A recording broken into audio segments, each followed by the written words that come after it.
right, welcome one, welcome all. It is the one and only Morgan radikraze Freeman. I am here with not stay on topic. Shocker, right? So I've seen a lot of these tier list thingies all over the internet, and I was like, I want to do a tier list. And so now I'm doing one on the one thing I probably know best in the world of media, and that would be Dragon Ball. Just quick backstory, I've been watching Dragon Ball since I was probably like 6 or something on Toonami. Started out watching the OG Dragon Ball, and then I got into Dragon Ball Z, so on and so forth. And I'm kind of so deep in it that no matter how long I go in my life, I will never not know just about everything about it. With that being said, I'm going to go through just about every saga that I consider a saga. I know everybody considers different parts of the story, different types of sagas, so I just made my own little crap. I also made my own little edits to random stuff in the anime and manga clips. Yes, I know it's manga, but I say manga, sue me. And let's see what I got. We got the Pilaf Saga. We got the 21st World Tournament Saga. Red Ribbon. The World Tournament with Tien. King Piccolo. 23rd Tournament. Then we get into DBZ, Saiyan, Namek, Ginyu, Frieza, Garlic Jr., Androids, Cell, and Perfect Cell. Cell Games, Otherworld, yes I know it's filler, Great Sandman, Bobbity, Majin Buu, Super Buu, Kid Buu. Then we get into GT, which only has 4 sagas, Black Star Dragon Ball at the beginning, Baby Saga, Super 17, Shadow Dragon. This is fun. Beerus. This isn't Beerus. What the crap? Oh, we put it back here. That's annoying. Beerus, Battle of Gods, Golden Frieza. Okay, and they put Hit on the other list. You guys are wasting my time. My Mac is wasting my time. Universe 6, Copy Vegeta, and Goku Black is, okay, Manga Zamasu. Anime Zamasu, Anime Tournament of Power, Manga Tournament of Power, and last but not least, Moro for all you manga readers like me. I literally did all that just to show that I made all that art. That was a waste of time. Anyway, let's get to the tier list. We'll go in order. Starting off, we have the Pilaf Saga. So, the Pilaf Saga starts off the entire series. At this point in the story, it doesn't really have the identity that we know Dragon Ball as now. It's more of an adventure comedy type thing going on here. It goes from Goku and Bulma meeting up to the first wish ever being made on the Dragon Ball that we see on the Dragon Balls. Nothing too crazy. It's hilarious. It is really funny. But it isn't anything that really grabs you, I would say. It's just very simple and very entertaining. So it's definitely not bad. But I would just say it's cool. Nothing like amazing about it. It starts off the story. But if you probably don't know, but from what I've read, Toriyama was told that that type of story wasn't going to keep people for longevity, which is why it started gradually switching into more of an action superpower type thing, which obviously ended up being true because Dragon Ball is still around and will be around long after Toriyama passes away. Because honestly, it's the most probably influential anime / manga of all time at this point. It's pretty crazy. Next, 21st Tournament. This is Goku fighting Jackie Chun. That fight was really good. Goku turns into a great ape in the middle of the fight, and he has his tail. No, he doesn't have his tail cut off. He blows up the moon. It's hard to say that this one isn't bad either, because it's a really good fight seeing Goku fight Master Roshi for the first time, like all out. And seeing Goku lose his very first World Tournament arc, and it's the first tournament arc in general. I'll put this one in good. It's pretty good. Got a lot of rewatchability out of that one. Red Ribbon Arc. That one's good off top. I really like the Red Ribbon Army. Goku fighting them was always fun. The actual bad guys in the Red Ribbon Army were unique. They weren't just like, oh, I can blow up the world. Did you know I also can blow up the world? They like had actual personalities. Like I remember General Blue is probably like the first prominent homosexual character on TV that I can remember in my mind, like on animation.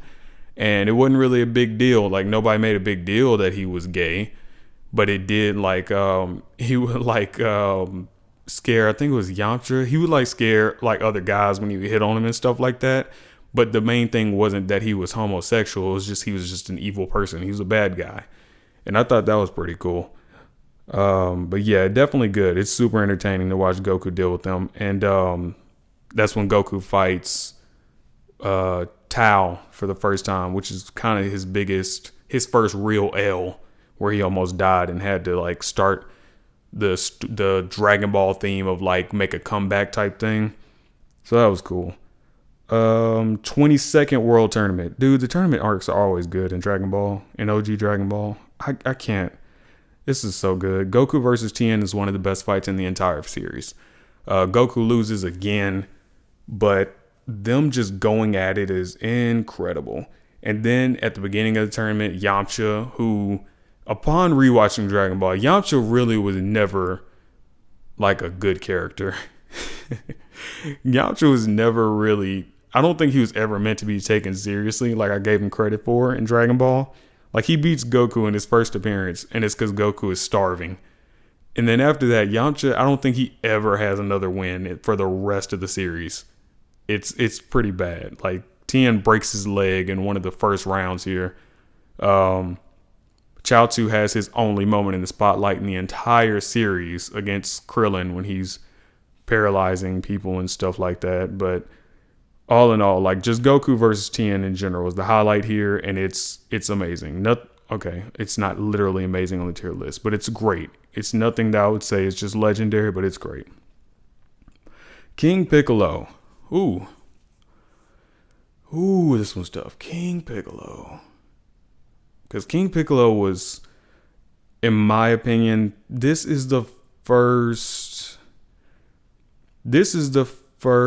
saga where we start shifting towards the Dragon Ball Z formula as we know it today.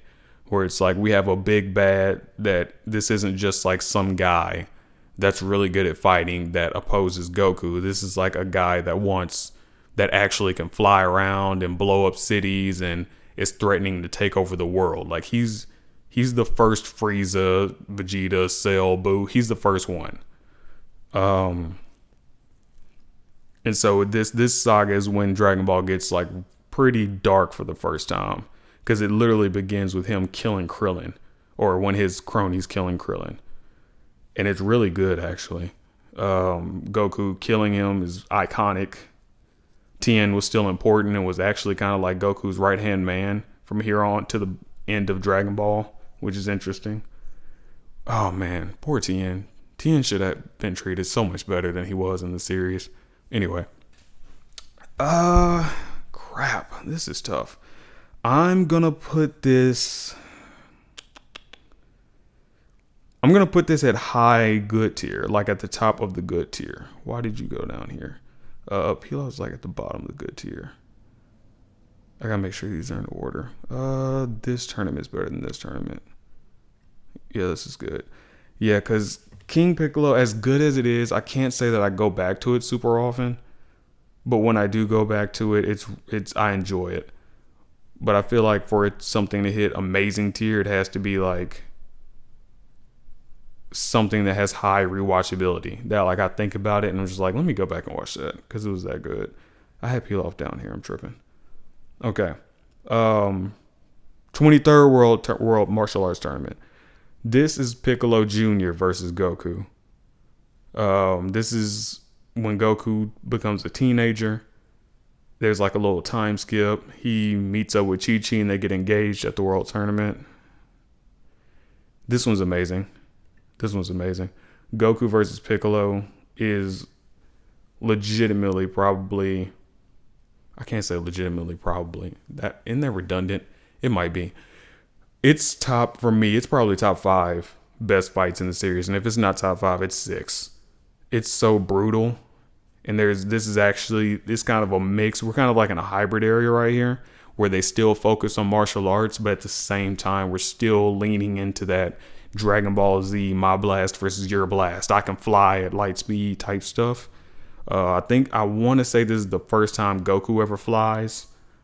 Yeah, this fight it's a lot going on, and it's great. It's just great. It's not much to say about it. It's just a really good fight.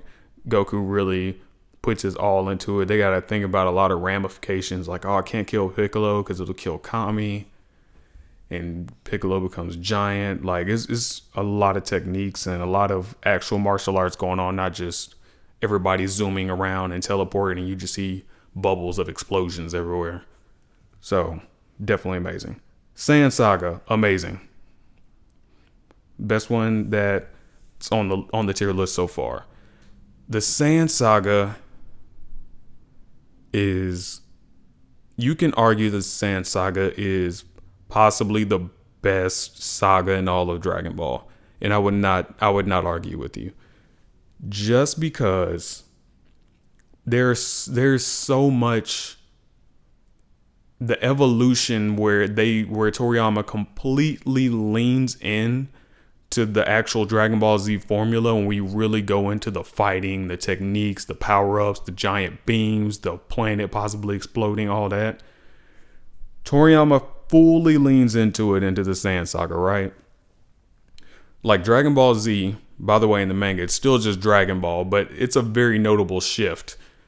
Goku and Piccolo fight Raditz at the beginning of Dragon Ball Z, and this fight is so interesting to me, even though Raditz himself is not, because you can tell Goku and Piccolo are still fighting with like this Dragon Ball-esque style, like martial arts and techniques and all this. And Raditz, on the other hand, is fighting in the Dragon Ball Z style, where it's just like, I'm stronger than you, I'm faster than you, I can shoot bigger blasts than you, so I'm going to win. And he almost does. Like, if it isn't for Gohan just like throwing a temper tantrum, Raditz wins this fight easily. And from there, like, there's a little time skip before Vegeta and Nappa get there. Everybody has to train and evolve into the Dragon Ball Z style of fighting. And that's why Goku learns Spirit Bomb and Kaioken, so he can become way stronger to be able to contend with these guys that can blow up planets. Because Vegeta can literally blow up a planet. That's his part of the story. It's gotten that far already. And Goku versus Vegeta is, without doubt, is not even debatable, probably top 3. It is without debate top 5, but I'd say top 3 for sure. Let's see. Namek Saga. So the Namek Saga has really good setup. The Namek Saga is really good at setting up. I'm going to put it in cool just because I don't really like rewatching it, because most of it is just kind of setting up all the major players in the Namek arc, kind of telling you where everybody is, doing a lot of running around, like who has this Dragon Ball, where's that Dragon Ball. Like, there's not a lot of conflict going on. There's just a lot of, I don't want to be seen by him, by Gohan and Krillin are doing a whole bunch of, I don't want to be seen. Vegeta's doing a whole bunch of head hunting, but also doesn't want to be seen by Frieza. Frieza's doing a whole bunch of, we need to figure out where the Dragon Balls are. So it's kind of like a bunch of Tom and Jerry stuff going on here, which it is entertaining at certain points. Like watching Vegeta at his best in this saga, and Ginyu is super entertaining, because Vegeta does not care about anybody here, and he's willing to kill absolutely everybody that he possibly can, and it's great. But Vegeta is, like, in my opinion, the lone highlight. Just watching everybody kind of avoid or chase after each other doesn't have much rewatchability for me. But going back and doing the entire Frieza saga, like this, Ginyu Frieza back to back to back, it's pretty good. It just, the actual entertainment and the stakes don't ramp up till a bit later. That being said, the Ginyu Saga, it's not better than King Piccolo. Is it better? No, it's not better than this either. The Ginyu Saga is a step up. When stuff starts hitting the fan for Frieza, he calls in the Ginyu Force, his mercenaries, and they beat the crap. Specifically, Raccoon beats the crap out of Gohan, Krillin, and Vegeta. And he does it effortlessly.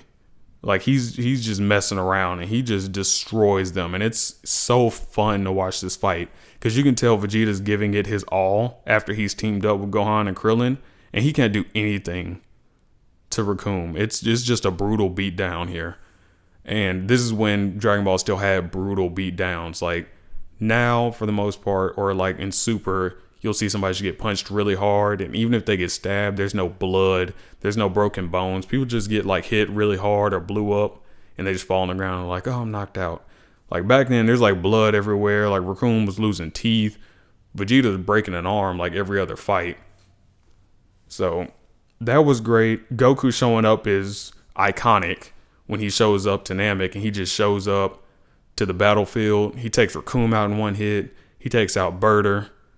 I don't really care for the whole body switch thing with Ginyu, because I feel like it's just belaboring the Goku versus Frieza thing. It's just dragging on at that point. Like, dude, just have a fight. But I get they have to have a trump card.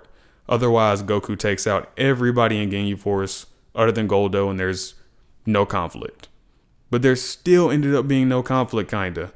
Because even after he goes into Goku, that sounds weird. Even after he becomes Goku, he can't stop Vegeta. So he ends up being on the losing end no matter what happens. So that kind of pushes it back for me, but the Ginyu Saga is definitely a step up. Frieza Saga, amazing. Goku's first transformation into a Super Saiyan is incredible. If you watched Dragon Ball Z when I did, back in the late 90s, early 2000s on Toonami, and you saw Goku turn into a Super Saiyan for the first time, you didn't know what was going on, but you knew you were hype. It's an amazing scene. First of all, just watching Frieza go through all his transformations and basically just play with everybody, not taking anything seriously. And then he freaking gets hit with a spirit bomb after Goku struggles with him. And he's still alive, right? After this giant spirit bomb, biggest one we've seen so far. Frieza's still alive. He comes back. He immediately kills Krillin and shoots Piccolo in the chest. So everybody's just like, well, we lost this fight. Nope. Goku's hair turns blonde. He goes Super Saiyan for the first time. And he starts beating the crap out of Frieza. And we don't know what's going on, but it's amazing. Frieza goes full power. Goku keeps beating the crap out of him. And eventually it ends with Namek exploding because Frieza's a sore loser, but Goku survives. It's just, in Dragon Ball, this is about as high as stakes can get. You're fighting the Emperor of the Universe on a dying planet. A planet that's going to explode. It's great. I'm trying to think. Do I like it better than either of these sagas? I still like Saiyan Saga better for sure.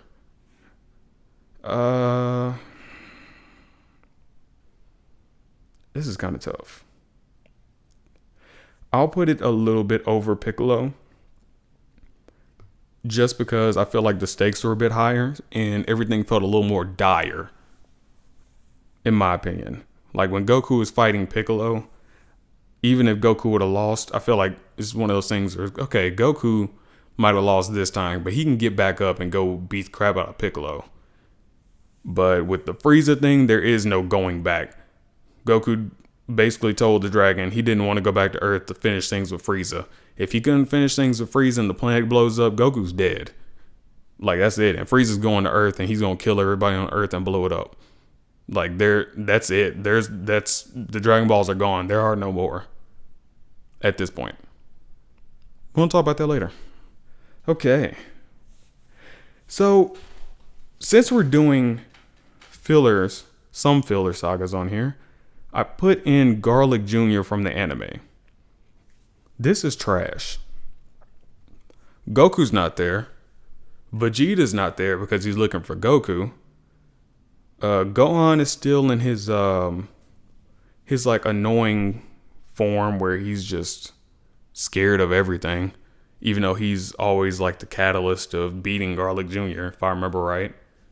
And everybody's like being brain controlled by him and all this stuff. It's stupid. It's not fun to watch. It's not fun to rewatch. Garlic Jr. is not interesting. Yeah, no. We're not even going to talk that much about this. Android Saga. Androids. So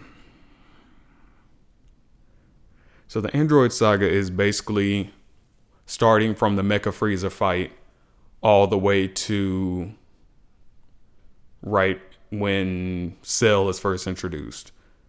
So a lot happens in that time period. What I'm gonna put it in cool, kind of like mid cool, only because there are epic moments. Vegeta becoming a Super Saiyan for the first time and killing 19 is epic. Goku becoming a Super Saiyan and fighting 19 and then falling out from the heart virus is pretty crazy. Vegeta getting his arm broken by 18 is crazy. But the problem I have with this saga is basically what Toriyama said. It switches focus way too much. Toriyama did say, and you can tell in the story, that Dr. Gero and 19 were supposed to be the main villains, and that's what they act like. But then his editor told him that they were too boring and ugly, so he needed new villains. So he made 17, 18, and 16. That's backwards. 16, 17, and 18. And then he told them they were stupid, so then he made Cell. And so you kind of get some of that here where it shifts focus way too much, where it's like, okay, the fat guy and the old guy, 19 dies. Gero runs away. Then he like activates the new androids. They beat the crap out of the heroes and they just walk off. And then later Cell comes. Like, there's not really much focus there at this point. So it's just a bunch of moving hands. And it kind of makes it difficult to latch on or care about the villain or what's going on because everything keeps changing. The situation keeps changing. So I'm just going to put it in the middle. Cool.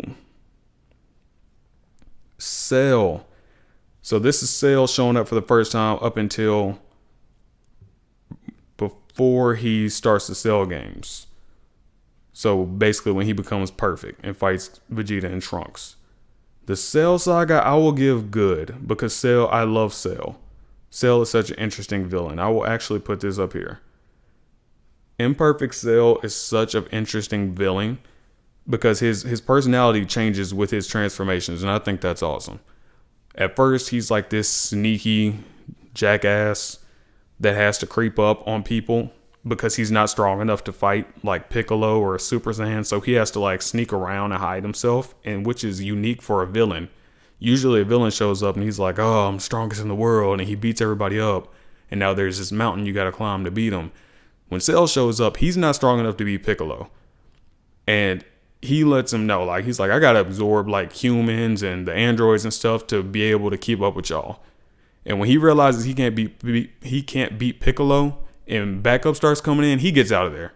He doesn't have an ego or anything. He does what he has to do to survive. And then his second form, he gets a little bit of an ego because he's stronger now. But when he starts losing again, he's kind of like, okay, well, you know what? Since I know you're Vegeta, I'm part Vegeta, I know you're going to fall for this freaking trick when I say I can get stronger, which he does.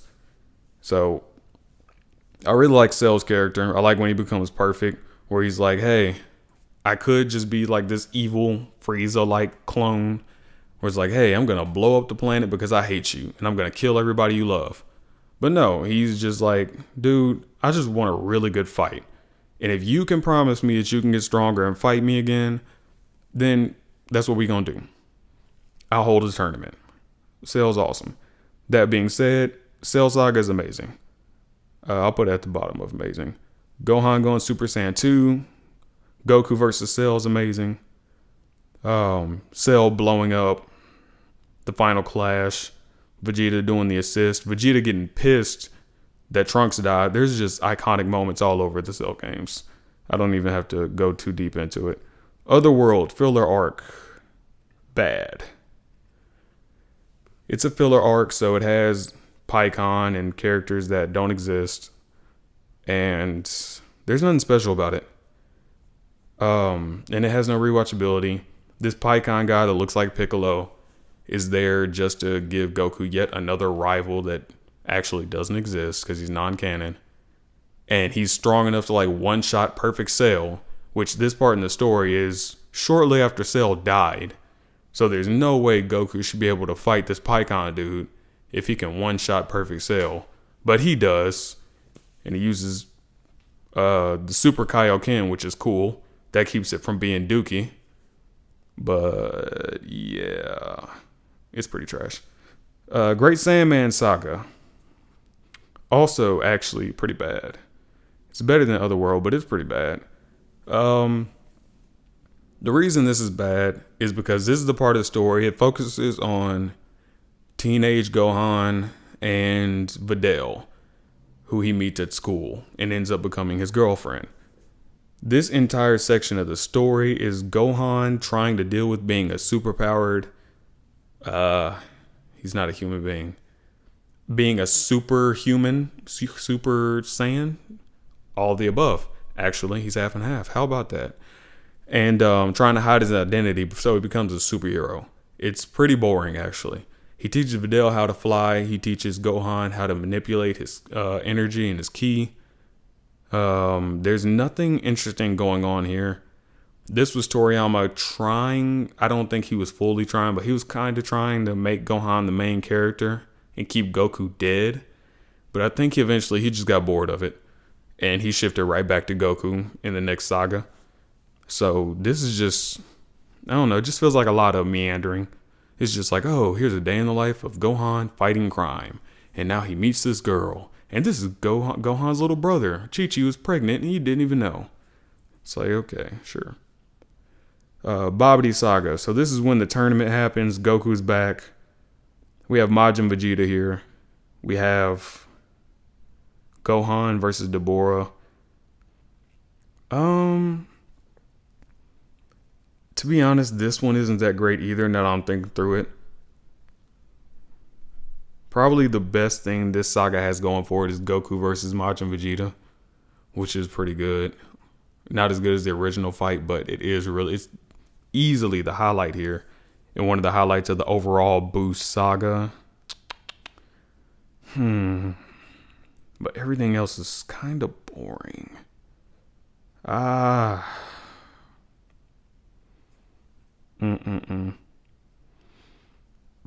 gonna put this one at the bottom of cool. Just because the things that it has going for it are really good. It does have one brutal fight that I actually can't rewatch because it's so brutal. Spopovich fighting Videl.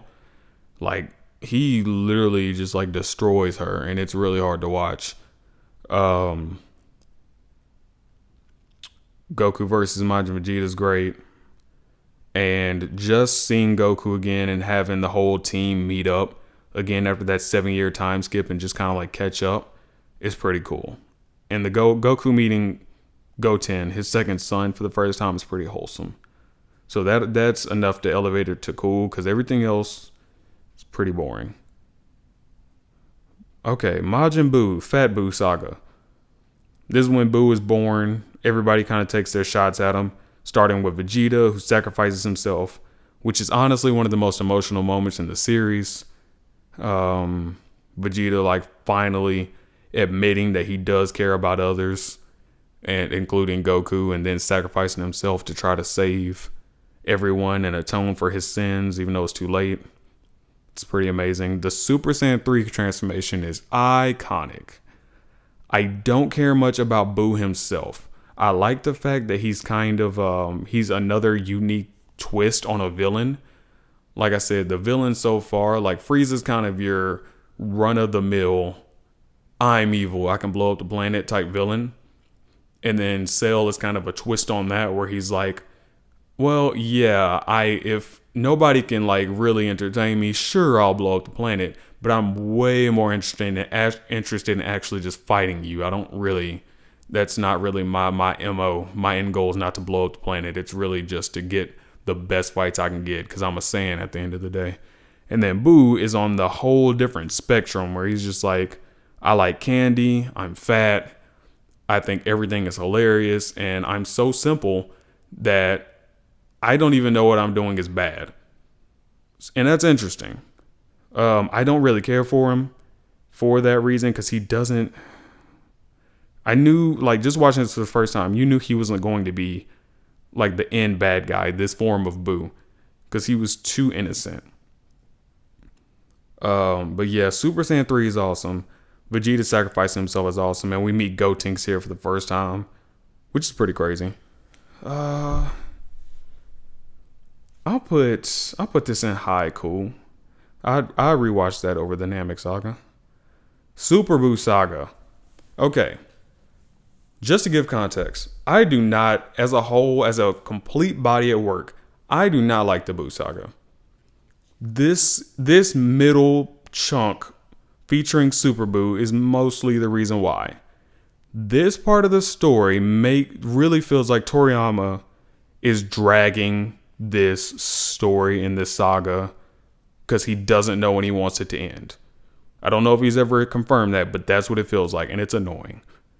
Everybody, again, takes their shots at Super Buu, and there's always a reason for him to get out of it, or a reason that he doesn't die, even though he should. Freaking, he becomes Super Buu, and then he fights Gotenks, who has Super Saiyan 3 because he saw Goku do it once, and he has Buu on the ropes. His fusion runs out. Then Gohan shows up, who has this new power-up because he went to the Kai planet or whatever, because somebody needs to be able to stop Buu. He's beating the crap out of Buu, and he can't finish him off because Buu runs away and then absorbs Gotenks. Okay. We've been powering up Gohan this whole saga, so that just feels like wasted potential, but alright. And then Goku comes back to life. Vegeta comes back to life, and Gohan gets absorbed. Oh no, Buu loses his fusion power, and then he absorbs Gohan when Goku's like, oh, we can beat him now. No, you can't. Now he's stronger than ever. Then Vegito shows up, and Vegito can literally kill this dude in like 10 seconds. He's like toying around with him the whole fight. Like, it's not even fair. And Vegito, instead of Vegito being like, I'll just kill this guy, then go to Namek and use the Dragon Balls to set everything back right, he thinks, well, I'll just go inside of him and get all of my people back, which is stupid to me. And he transforms again. So, with that being said, I still have to put at the end a good. It's a little bit better than Red Ribbon because there's so much action going on. But all of these are a lot more entertaining to me from a story aspect. But with that, if it wasn't for Vegito being so cool, Gotenks being a thing, the fusions, bringing fusion into the story in general is pretty cool. So I have to put it at least in good. Kid Buu Saga. So in isolation, the Kid Buu Saga is not bad. The Kid Buu Saga suffers from the Dragon Ball, this being a Dragon Ball story. The only reason I say that is because right when he turns into Kid Buu, he blows up Earth. The first villain, I believe, the first villain to successfully destroy Earth. This doesn't make anybody, or it didn't make me be like, oh no, I can't believe he blew up Earth. Because Dragon Balls. The exact reason I just said about Vegito, just using the Namek Dragon Balls, is exactly what they do about Kid Buu. While they're fighting him on another planet, they use the Namek Dragon Balls to bring Earth back. Shocker. Who knew? So that kind of takes some of the dramatic effect out of it. But the actual fight with Kid Buu is really good. Super Saiyan 3 Goku going at it with them is good. Vegeta having his monologue about Goku being better than him. The final Spirit Bomb is epic. Yeah, Kid Buu Saga is pretty good. In a vacuum, it's pretty good. I'll put it above Ginyu. It's pretty good. Okay, now we're in GT. We're getting to the final two series. Black Star Dragon Ball is Boo Boo. It's so bad. So I'm not gonna go too long about this because if you've seen the Black Star Dragon Ball Saga, you know it's bad. Freaking Toriyama finished up Dragon Ball, and the media companies were like, "Hey, can we make another series? Because Dragon Ball makes too much money." And he was just like, "Fine, do what you want." So they made Dragon Ball GT, and they wanted it to feel more like the original Dragon Ball. Where is it? Pilaf Saga, where it's like adventure and humor, and that would have been okay. But to put it even more on the nose, they turned Goku back into a kid with the Dragon Balls. Super unnecessary, super annoying. So, it's, oh man, I don't even know what to say. It's just super annoying. Goku's like a kid now. He acts like a kid, which is stupid. They go to all these different planets, which are interesting, like the new environments and stuff, but the characters are not all that interesting. And they go into space to all these planets, and freaking, of all people, all characters to go with him, not Vegeta, not Goten, not Gohan, Pan and Trunks go with him. These characters, they don't mesh well. Pan is annoying, and Trunks is just kind of there all the time. He's supposed to be like the straight man to Goku's antics, but he's just not interesting at all as an adult. So I'll put it above Garlic Jr. because Garlic Jr. is the scum of the earth. But I've watched it once as a kid and I hated it. I watched it as a young adult, like when I was like 22 or something. And I'm like, what? How old am I? 27? And I still didn't like it, so I'm never going to like it. Baby Saga. Okay. A lot of people say they don't watch GT because they've heard GT is bad. That's fair. As a whole, GT is not good. This is the gem. This is the only reason I would recommend anybody to watch GT, just to form their own opinion of it. The Baby Saga is a gem. It's not amazing, but I have it very high on the good list. It's like right there. Baby is a very, very good villain. He's a top 3 villain in Dragon Ball, in my opinion. He's up there with Cell and Frieza. He hates the Saiyans for a reason other than just hating them. They killed his entire race way back in the day before Goku and Vegeta were born. And he turns himself into like this mutant that can infect other living things and take over them and then become a plague and take over an entire civilization. That's cool already. All they had to do was execute it, and they did, in my opinion. He fights he's in that same class as Cell. When he's first introduced, he fights Goku and Pan and Trunks, and he loses because he's not strong enough to fight them. And he realizes that. And so instead of him chasing them around and trying to fight them, even though he's not strong enough, he takes his time. He goes into different people's bodies and he gets stronger and stronger. And instead of continuing to go after the big fish, who is Goku, he goes to Earth and he takes his time. And he makes his way up the ladder. He takes over Goten first, then he takes over Gohan. Then after he's strong enough and he's taken over both of them, he double teams Vegeta and he takes over Vegeta.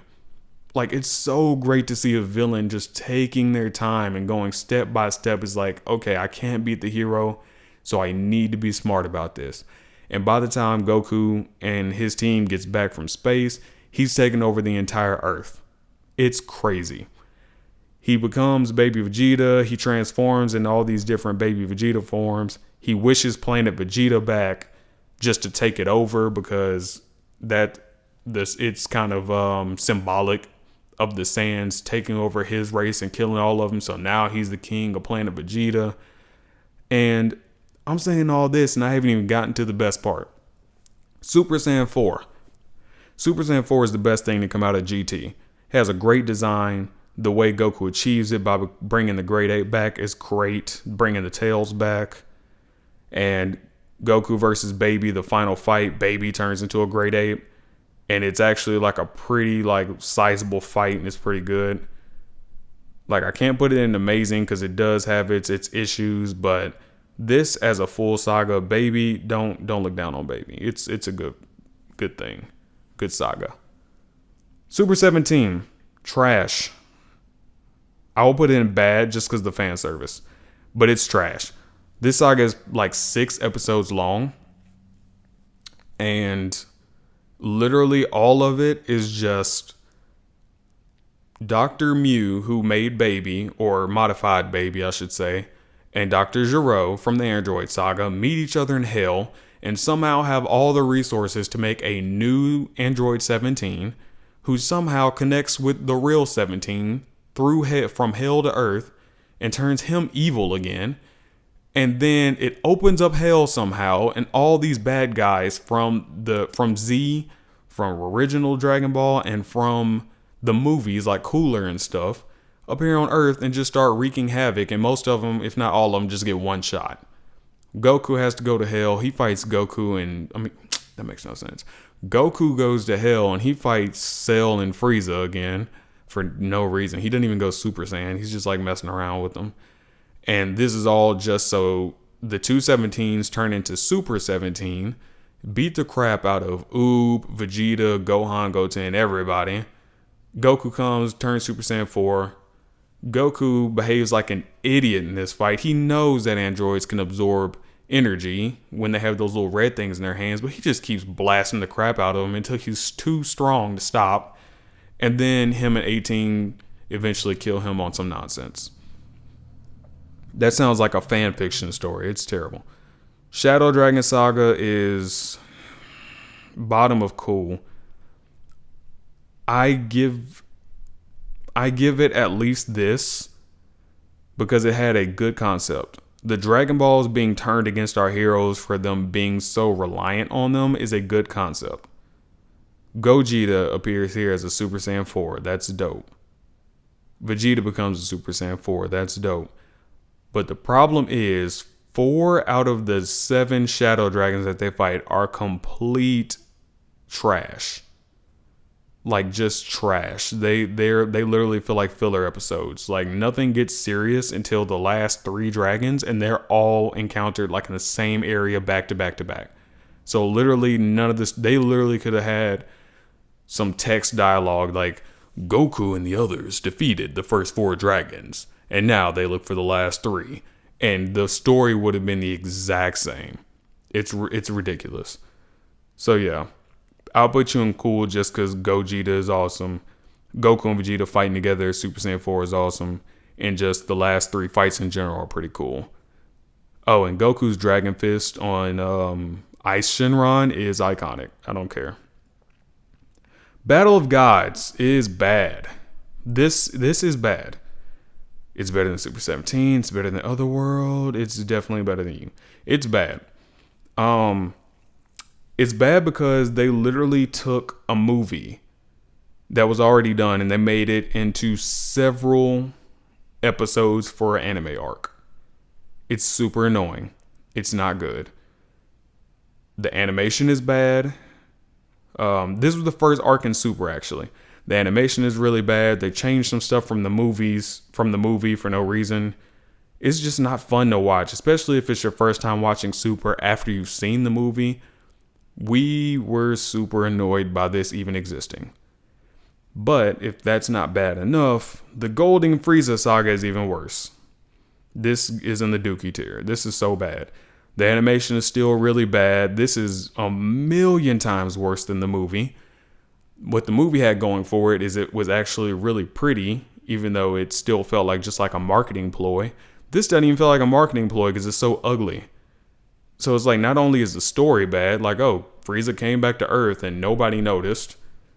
Or Frieza came back to life, nobody noticed.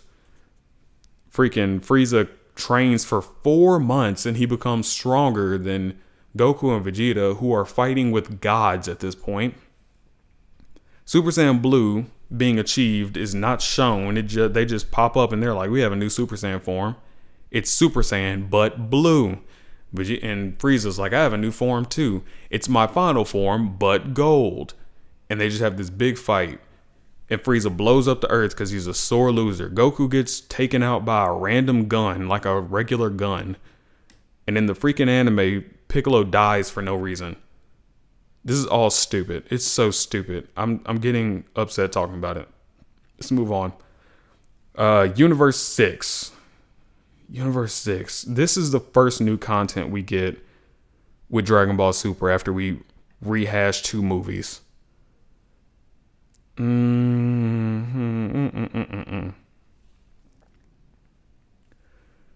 trying to think. This one's kind of tough. Because there's nothing that's just like amazing other than like the Blue Kaioken reveal. But other than that, everything else is pretty mid, honestly. Like Frost ended up being a bad guy. Saw that coming from a mile away. Vegeta helping Kappa become a Super Saiyan is kind of cute or whatever. It's cool. It's not Android's cool, but it's cool. It's just, is it even better than? I guess it might not even be better than Pilaf, because the Pilaf Saga at least has like this charm to it. This doesn't have a charm to it. It's just kind of there.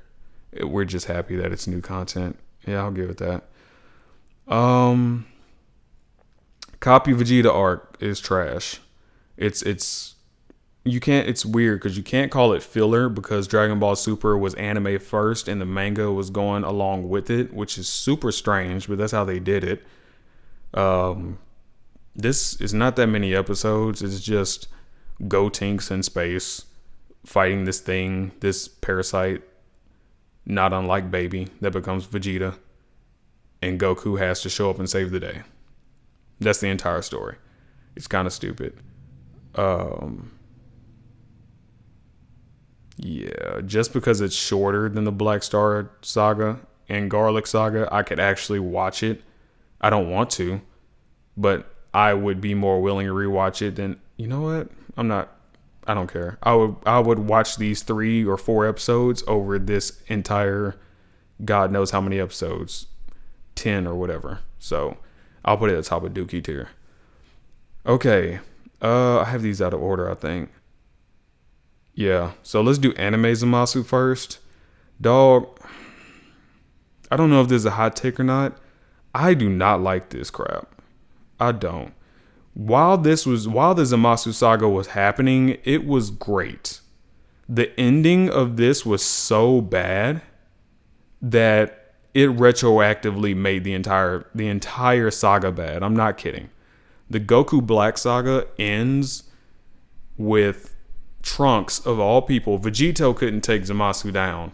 Vegito, the strongest character we've seen in Dragon Ball outside of gods and angels, by far. Who somebody even says like, oh, he's almost as strong as Beerus at full power. And this guy couldn't take Zamasu down in the anime. And Zamasu doesn't really struggle with him much in the anime. They both just kind of like take blows at each other until the end where Vegito's like, oh, I got you on the defense, but he's not like beating the crap out of him. He hits him with like his strongest attack and Zamasu just like flies out of it like, okay. And then Trunks just is like, well, I'm angry now.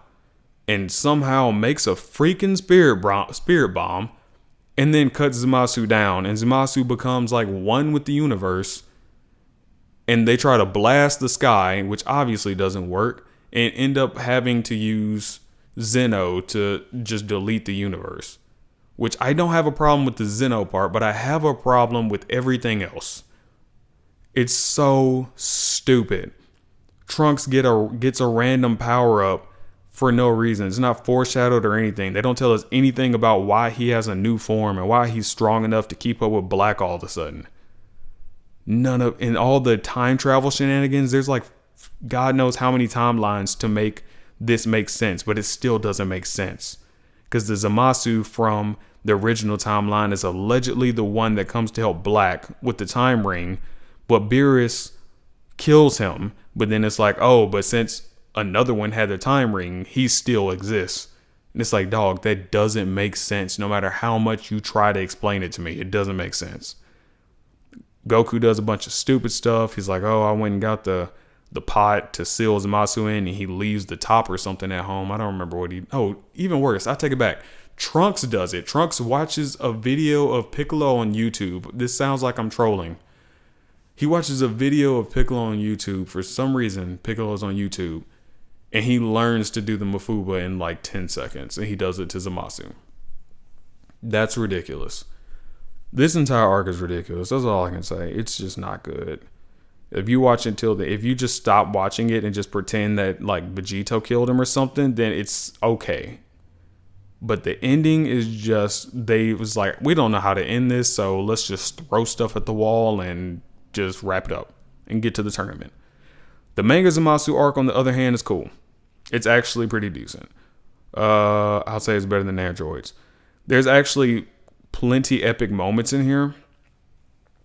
Vegito looks dominant like he should in the manga version. Goku uses Hakai, the destruction technique from Beerus, just from seeing him do it, which Goku does that all the time, so it's not weird, which is epic, because nobody sees this coming, and he almost erases Zamasu. He shows the mastered Super Saiyan Blue form for the first time.